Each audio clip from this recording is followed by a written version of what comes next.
système, Madame Benamou. Merci, Monsieur le Président. Monsieur le Ministre, au même titre que les autres services publics, la police est directement impactée par les décisions de votre gouvernement. Les fonctionnaires dénoncent des mesures qu'ils jugent irréalisables. Entre autres choses, les membres de la police intégrée s'interrogent sur l'avenir des cadres administratifs et logistiques en lien direct avec la gestion des pensions et fin de carrière.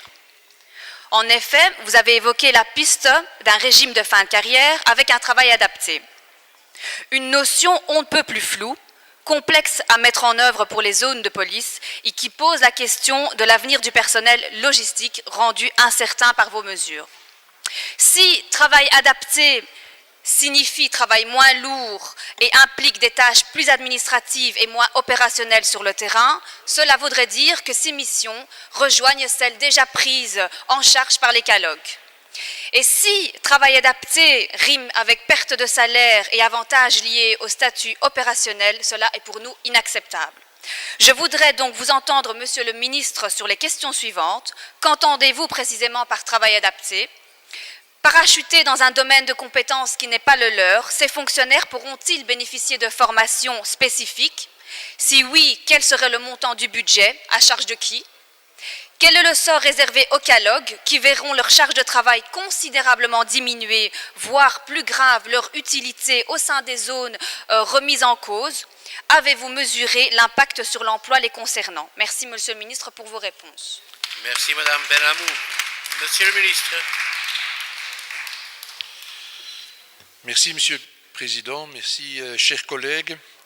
Le texte en projet prévoit qu'il y a lieu d'entendre par emploi adapté. Et je cite, emploi adapté, c'est un emploi statutaire du cadre opérationnel ou du cadre administratif et logistique adapté au profil et aux possibilités du membre du personnel concerné. Donc, outre des fonctions purement administratives et logistiques, certaines fonctions opérationnelles ne sont pas à exclure. Par exemple, accueil, quartier, projet spécifique. Il est nullement question de mettre en péril la position des agents et des CALOG, qu'ils soient contractuels ou statutaires. Nullement. Cela a été répété à plusieurs reprises lors des négociations. Vous comprenez sans doute que les zones de police ainsi que la police fédérale vont devoir implémenter une nouvelle politique de gestion du personnel pour tenir compte de cette évolution. Une banque de données reprenant l'entièreté des emplois sera créée et une procédure de réaffectation nationale permettra aux policiers d'aménager la prolongation de leur carrière. Au besoin, des formations en interne ou organisées au niveau de certaines institutions de formation policière seront organisées dans le cadre de leurs tâches subsidiées.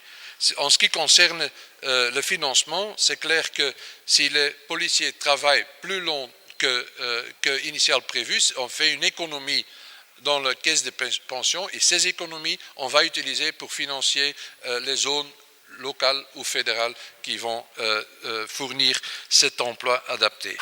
Madame Benamou.